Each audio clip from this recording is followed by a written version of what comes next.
What's going on, y'all? So listen. What's going on, everybody? Y'all know when I get on the on the screen and I'm smiling and I'm laughing, y'all, I'm about to go in. I had a good day because listen, I went to go see Acrimony. Now, if you see it in the title, you see what this is about. Now, I'm gonna be talking about some things in the movie, maybe some spoiler shit or whatever. But fuck it, we gonna talk about the goddamn movie, okay? If you have not seen it, it came out this weekend, and you don't want no spoiler, you don't know want to know exactly what it's about or whatever. Please click off because I don't want to see no comments saying, "Well, damn bitch, you ain't have to spoil it." Well, damn bitch, you couldn't read, you can't hear. Okay, click the fuck off. Anyway, now that we got that out of our system, because you know it's gonna be that one. I had to come to y'all like that because you know it's gonna be that one. It's always that one. So I went to go see Acrimony. Shout out to my boo. You know who you are.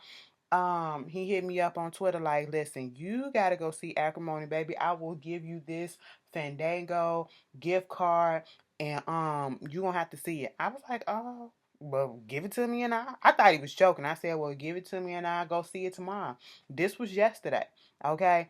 And he hit me up, and he was like, here's the number to it, and here the pen. I said, well, shit, babe. I was just joking, but it is what it is. I was gonna go see it. I was gonna see it anyway. I just didn't get around to seeing it this weekend. It was just a lot of stuff going on this weekend.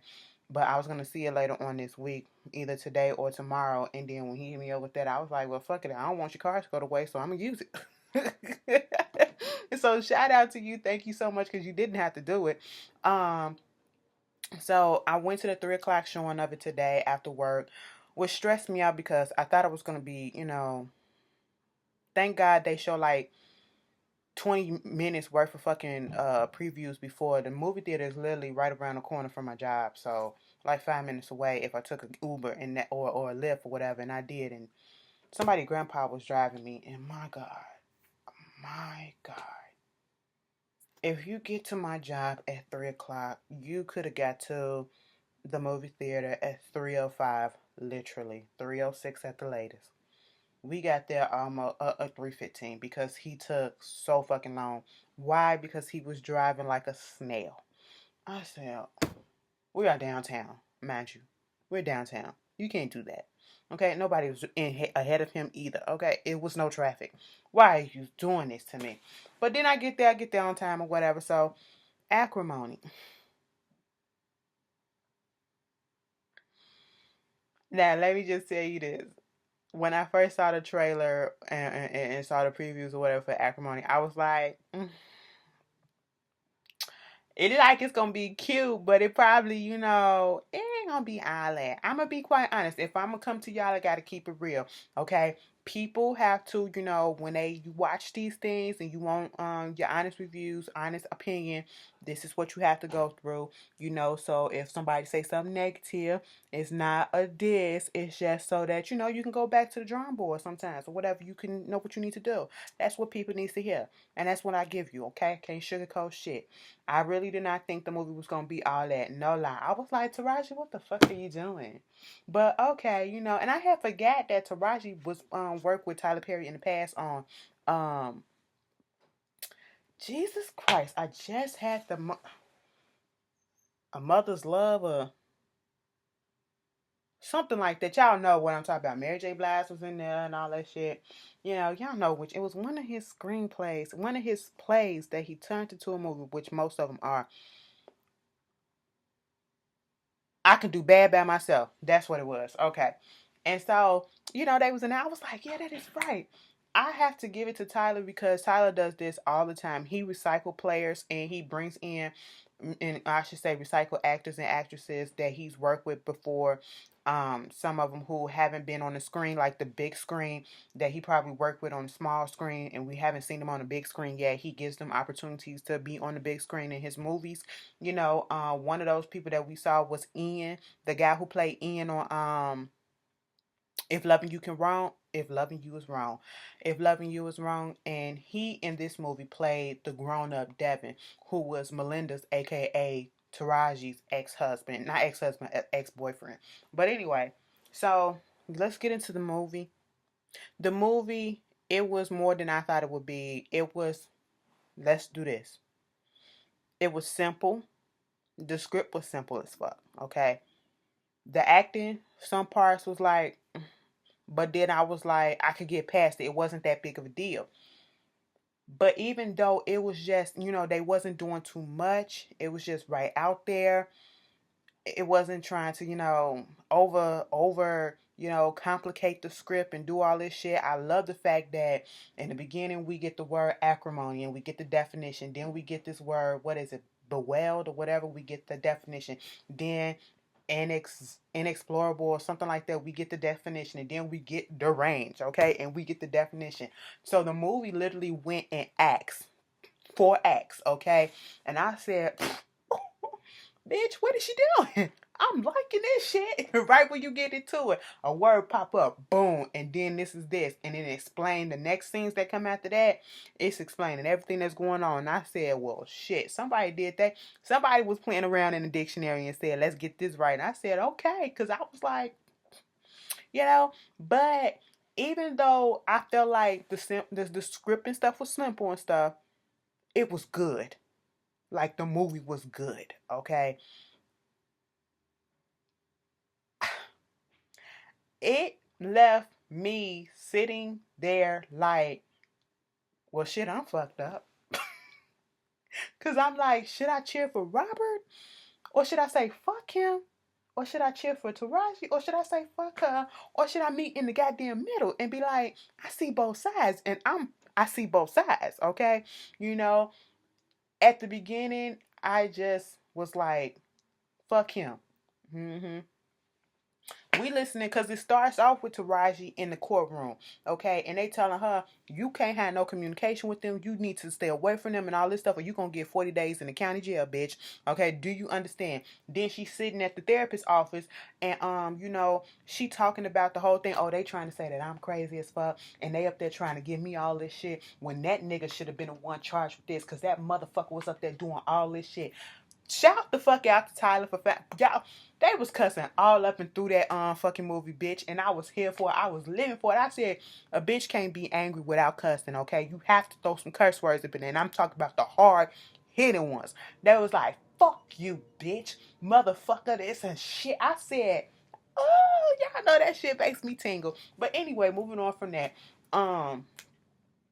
So when they were saying that, I was sitting here like, okay, she was like, because this man did this and he made my life a living hell. He took me to the bottom of this and he just played with my emotion. He did this. She was saying all this negative shit. Now, at this moment, I'm sitting here thinking like, well, fuck that nigga. Okay? What the fuck he do to you, Taraji? Tell us, Melinda, what did he do? What did he do? Did that nigga put his hands on you? Did that nigga do something else to you? What the fuck did he do so we can come over there and ride the fuck out? Bitch, by the time we get into the movie, I'm sitting here like, in the beginning, I'm like, fuck him. Fuck him. Mm-hmm. Fuck him. Well, girl.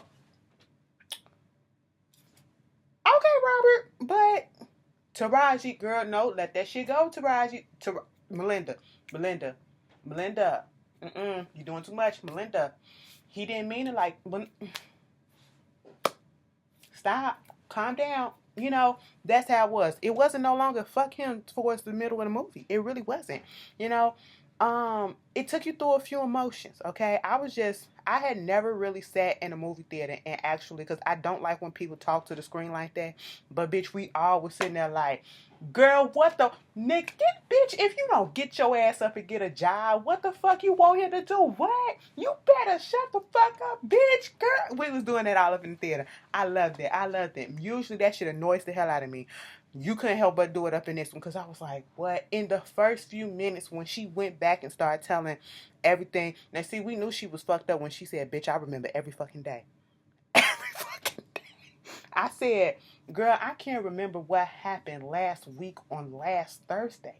How the fuck do you remember every fucking day from the past 18, 20 years that y'all was together? I could understand the first initial meeting, okay? And she was giving the significance of the rain and stuff and how they met in the rain. And at that moment when they first met, when she was at college, mind you, she was the one that people looked down on in the family that they didn't think would actually succeed and do anything. Like she even said it in the movie that they suspect that the family was surprised that she was even in school. I said, well, damn, they think kind of low of you. What's been going on in your people's house? Okay, mind you, we get a first inkling and a first taste of how her temper could be, the Melinda character. Because dude accidentally bumped into her and made her drop her shit in the rain. He dropped his shit too. Why are you trying to beat his ass right then and there? I said, you want to calm down, miss?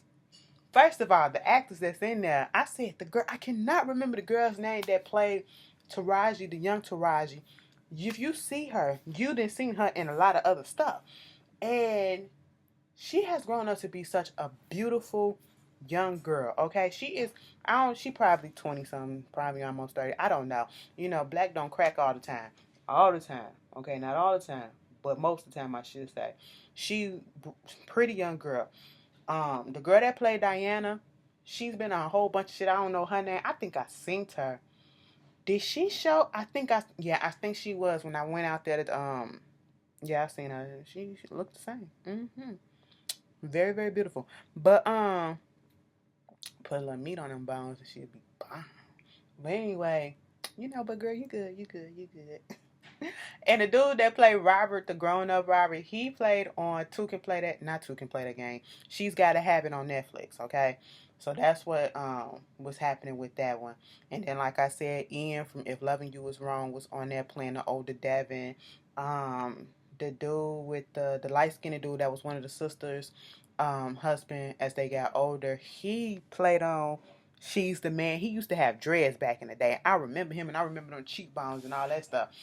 And the girl that played her older sister when they got older, she played China off of Empire that was in jail with her. With Cookie. Yep. I said, bitch, okay, I know them eyes anywhere. You know? And basically, what this movie comes down to is you have somebody who is basically a woman scorn because you meet someone who basically comes in and change your world and says that they're going to do all this stuff and sell you a dream about, oh, I got this, because that's what he was about. He was trying to work on this battery that's going to recharge itself, okay?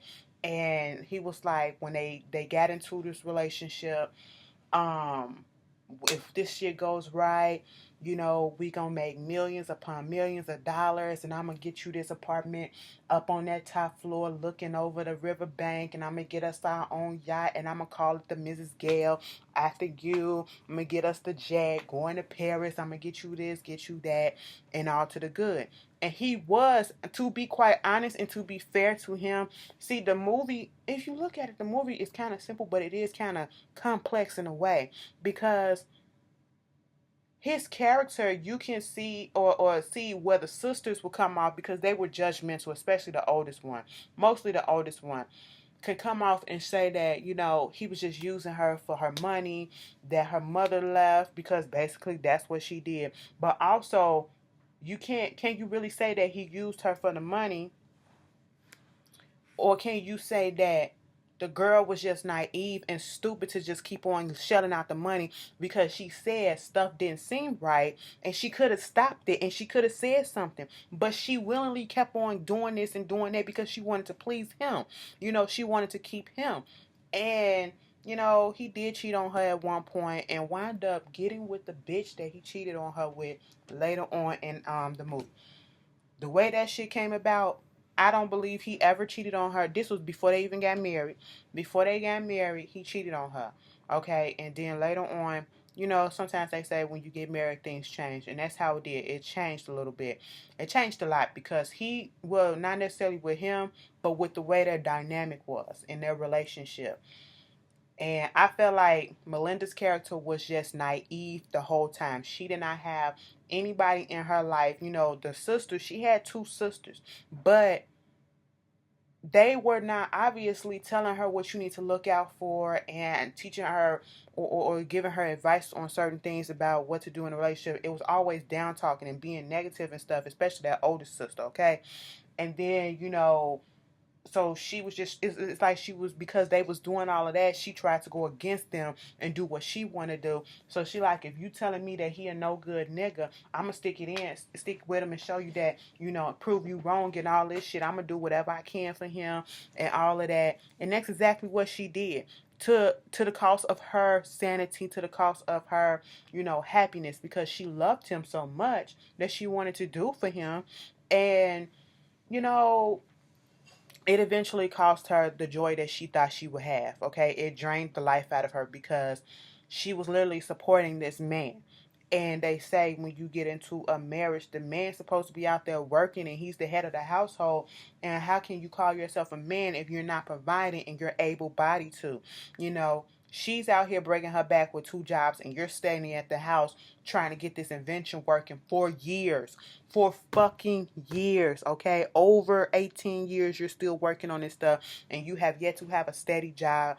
And, you made her mortgage the house that was already paid for. The house is going into foreclosure.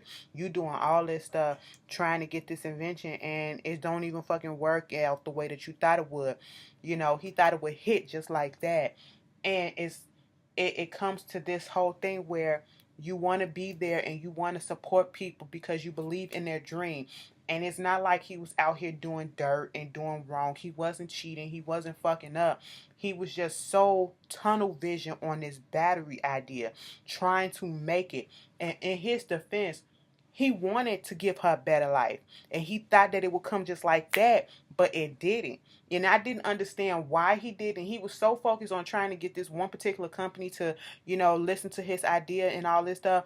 I was not understanding why he didn't branch out and put out, take it to other places and let one of them hit.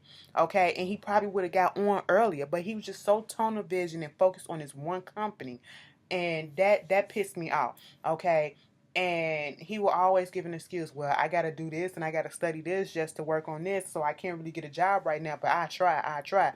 No, nigga, you get your ass up, because if you wasn't in a relationship with somebody that was basically taking care of you, you would have to find a way to work and provide for yourself and do your invention on the side too. Okay, so that pissed me off. All right, and that's how come you get the negative feeling and thinking that he was using her. He was a con artist, but he really wasn't, because he really did care for her and he really did love her, and he really was doing that, trying to give her the best life he could, even though, when the invention hit.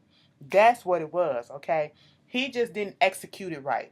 He didn't execute it right, and he started to lose focus and on the actual relationship and was so more concerned about his invention. And when they moved on to that, some shit happened where all of a sudden a divorce happened. She asked for the divorce, and at this point, I saw right then and there, because I was like, is he really using her? And I saw right then and there, that's when you go from being like 100% pissed off at him to being a little bit sympathetic. Like, I see what you're doing, but you went about it the wrong way, but you really do love her, your wife, and he really loved her.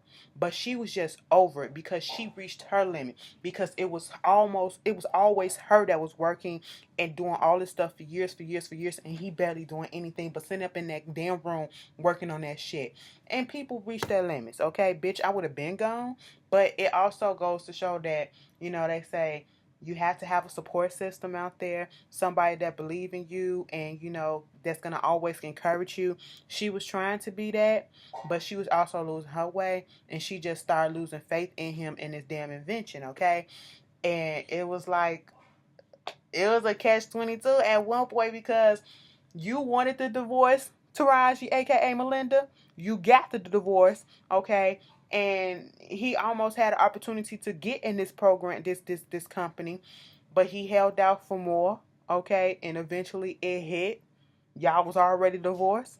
That motherfucker showed up with some money, got the house back, and said deuces and I always love you. And then you get in your feelings. You get in your feelings because now he got the money and he get with the bitch. I would have been pissed off. Now, see, I would have been pissed off too. No lie, I would have been pissed off and feeling some type of way if I found out that, bitch, you cheated on me before we got married. Okay, we worked through that, then we got married, and then we get divorced almost 20 years later, and then almost a year later, you get married to the bitch that you cheated on me with before we was married.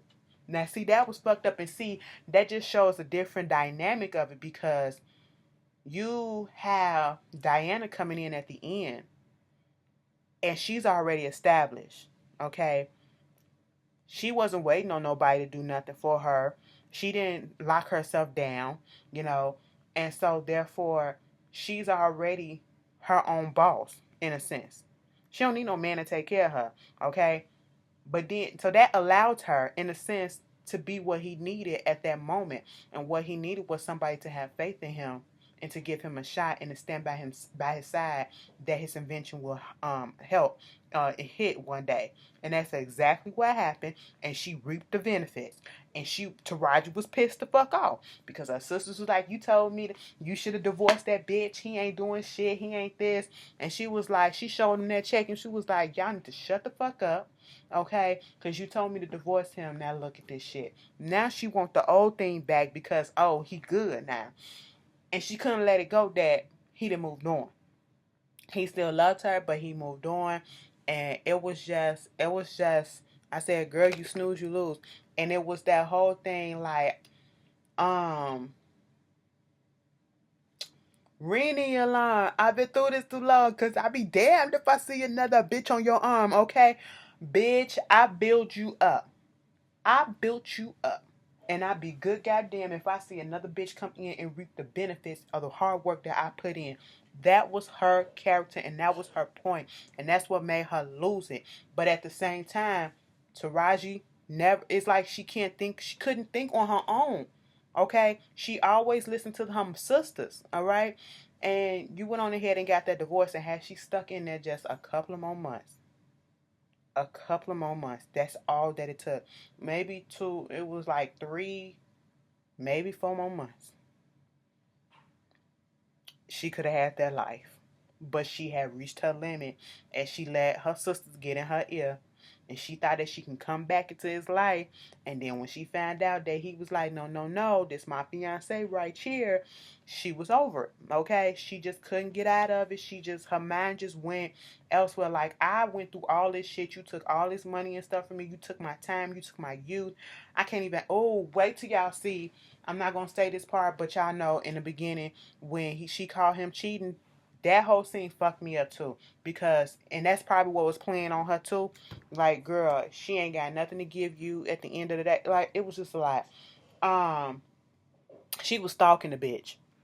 She was stalking them. You know, she tried to sue them for half the company, half his earnings and shit, trying to say that they got it before the divorce. Mind you, the judge is like, "Girl, all these dates are saying after the divorce this stuff happened, so stay away from them," and all this shit. Then they had this other thing. The family knew she was crazy. They trying to warn the husband, the ex-husband, "Stay away from her, okay? Y'all get some security or whatever because the bitch is not well, all right?" And when it came down to that, what she did to her wedding dress, I said, "How do you just a bottle of hydrochloric acid?" What? And it threw me out because she went into that wedding shop, okay, that bridal shop, and they was like, "Do you need any help?" She was like, "No, I'm just looking." And you know how motherfuckers, especially when you black, they all up on you and hounding you and shit. Nobody did that. They just let her walk in there, and now they gonna be doing that now. Cause look, this bitch that came up in there and fuck shit up. Now we gotta be all up and down y'all damn shoulders. Then you gonna be crying discrimination and shit. But anyway, you know, the ending though, the ending pissed me off. I was over the ending. Okay. Um, the way she went out, baby, she tried to Kuta Kinte him. I thought she was going I thought she was gonna kill old girl, you know.